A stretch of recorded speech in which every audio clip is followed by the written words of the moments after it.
Getting ready for what is a championship preview of Phoenix Raceway, the race before we come back in November and crown the 2023 NASCAR Cup Series champion. We do that this weekend, March 10th through the 12th. Glad to have you here on the Inside Lane. I'm your host, Devin Henry. To get us ready for that championship preview, join us on the Inside Lane. He's a three-time Chili Bowl Nationals champion, the 2013 USAC National Midget Champion, and a member of the championship for 1 year ago at Phoenix Raceway. Driver of the Joe Gibbs Racing, number 20 Toyota Camry from Norman, Oklahoma. It's Christopher Bell. Christopher, thanks for joining me. Hey, Devin. Thanks for having me. Always a pleasure to have you, and I know that you're becoming a fan favorite, not just your success on the track, but your success off the track as well. When it's snowing in California, you are out there signing autographs in the wicked rain on Sunday. Just kind of take me through, what was it like being able to be in California during such a weird time and hanging out with some fans who wanted to be there with you, hanging out in the rain? Yeah, it was crazy, man. I don't think I've ever experienced snow like that, well, in California. And I was asking the fans who live there, and they said they hadn't either. So apparently it was pretty not normal. This is fun. We're having fun.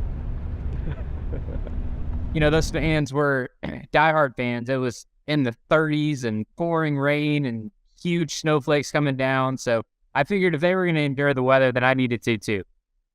Taking a look at this year, came so close in the Daytona 500. You're coming off of a career year, made the championship 3 wins, 4 poles, 20 top 10s. What are the goals to open up this season to keep that momentum rolling, get back in the win column early again here in 2023? Yeah, I mean, the biggest thing is just trying to improve on our consistency. And at the end of the year, I felt like we were finally getting some consistent runs in where we were up front a lot. But then starting out 2023, even at California, we had a very abysmal showing. So still got some, it's a work in progress, obviously, and I think every team in the garage would say that. But we know what our weaknesses are, and we're trying to improve on them going into this year. And just try and be consistently up front and contending for more stage wins and more race wins. So this is the second year in the Gen 7 car. Back when we were racing the championship at Homestead, we only ran there once. We go to championship weekend, Homestead, this is the only time we get to see the track. Now we get to go to Phoenix here in March, and now that you kind of have everything under your belt in terms of what this next-gen car brings, what exactly does this race weekend mean? I know you're not necessarily looking forward already to November, that championship, but for a guy who was there in that championship 1 year ago, what does this race in March mean for what you hope to be going back to Phoenix Raceway to hunt for another championship? Yeah, like you mentioned, it's very unique to be able to have a race on the schedule that means so much. You know, this is really the best practice session and the best test and tune session that we'll get for that championship battle. So very important race at Phoenix, and you need to make sure that you make the most of it. And last year we did not have a good showing at Phoenix in March, and then that led to a not good showing in the Final Four as well. So this year we have some changes going into Phoenix with the rules package stuff, and I'm really excited about that, going there with the new low downforce package. Hopefully we'll be slipping and sliding around a little bit more, and I think that should be more up to my wheelhouse. And here in Arizona, we are in the middle of spring training going on as everyone's coming on over from Chicago, from Seattle, everyone's coming into Phoenix. For you, a guy from Oklahoma, not terrible weather, Charlotte sometimes gets a little chilly. When you get over here to Phoenix, what are your favorite things to do around the valley? Yeah, I mean, I love trying to eat at local places. And I have some friends that are from Phoenix, so they've turned me on to some pretty good places. So I love going to Osso, the hibachi restaurant. What else do we have? There's a Mexican restaurant that's really good too. Oregano's, I think, is the Italian place. And I can't think of the Macayo's. Macayo's is another one that I like to hit.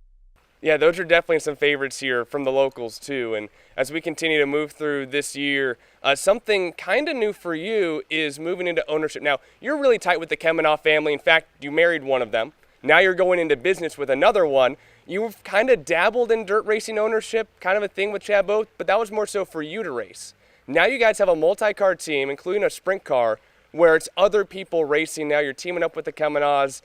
What exactly is the goal here for you, kind of jumping into ownership as not a driver owner, but as purely a part of the ownership of this group?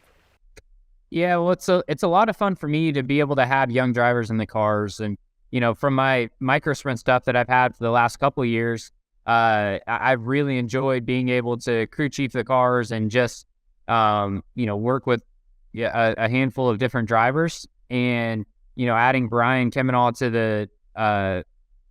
the name, and allowing him to bring his expertise in. He's been around the sport for a long time, so he's a great mechanic, and he's basically running the operation. He's doing a really good job of it. So right now we've got Gavin Boschel in the car. He's been doing a really good job in the sprint car stuff, and I'm excited to see how he progresses over the course of the year and into his future.